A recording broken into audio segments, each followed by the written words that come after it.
میری عمر تقریباً 16 سال تھی جب میرے والد نے میری شادی اپنے ایک رشتہ دار کے بیٹے سے کر دی۔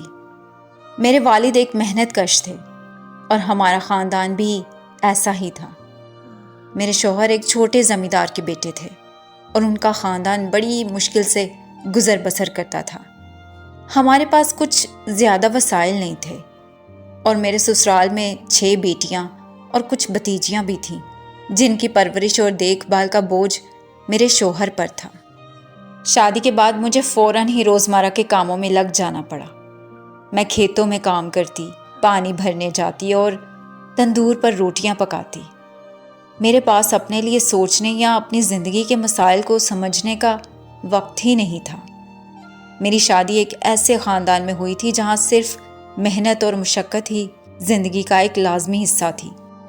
اللہ نے 1 سال بعد ہمیں ایک بیٹا دیا جس کا نام کملا خان رکھا گیا۔ میری ساس بہت خوش تھی اور گھر میں سب اسے پیار سے کملا کہتے تھے۔ کملا بھی 1 سال کا ہی تھا کہ ایک روز ایک عجیب حادثہ پیش آیا۔ میں پانی بھرنے کے لیے کنویں پر گئی تھی کہ دلاور خان وہاں آیا۔ میں اسے جانتی تھی کیونکہ وہ پہلے بھی ہمارے گھر مہمان بن کر آ چکا تھا۔ دلاور خان ایک بڑا زمیندار تھا۔ اس کی نظر مجھ پر پڑی تو اس نے مجھے اپنے ساتھ چلنے کو کہا۔ میں حیران اور خوف زدہ تھی مگر کچھ نہ کر سکی۔ اس نے مجھے اپنی گاڑی میں بٹھا لیا اور مجھے اپنے ساتھ لے گیا۔ اس کے بعد میری زندگی کا رخ بالکل ہی بدل گیا۔ دلاور خان مجھے اپنے گھر لے گیا اور کچھ دن بعد مجھ سے شادی کر لی۔ اس نے میری پہلی شادی کو ختم کروا کر مجھے اپنے نکاح میں لے لیا۔ اس نے مجھے اپنی بیوی بنا کر اپنی زندگی کا حصہ بنا لیا۔ میں اس کے عیش و آرام میں ڈوب گئی اور اپنی پہلی زندگی کو تقریباً بھول گئی تھی۔ دلاور خان نے میری زندگی میں بہت سی آسائشیں اور آرام دیے مگر میرے دل میں اپنے پہلے بیٹے کملا کی یاد ہمیشہ زندہ رہی۔ میں دلاور خان کے 5 بیٹوں کی ماں بنی مگر کملا کی یاد مجھے ہمیشہ ستاتی تھی۔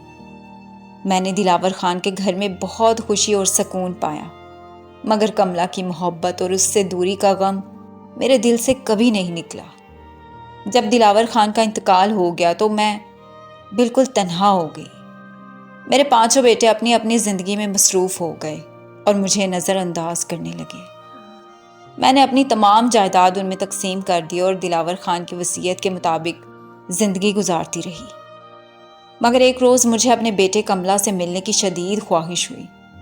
میں نے اپنے بیٹوں کو کملا سے ملنے کی بات کی مگر وہ بہت ناراض ہوئے اور مجھے منع کر دیا۔ لیکن میں اپنے بیٹے کملا سے ملے بغیر نہیں رہ سکتی تھی، اس لیے میں نے ان سے چھپ کر کملا سے ملنے کا منصوبہ بنایا۔ جب میں کملا سے ملی تو وہ میرے قدموں میں بیٹھ گیا اور روتے ہوئے کہا کہ اس نے کبھی مجھے نہیں بلایا تھا۔ اس کی محبت اور اس کی یادیں میرے دل میں ایک دردناک یادگار بن گئیں۔ میں نے دلاور خان کے 5 بیٹوں کے ساتھ زندگی گزارنے کے باوجود کملا کو کبھی نہیں بلایا تھا۔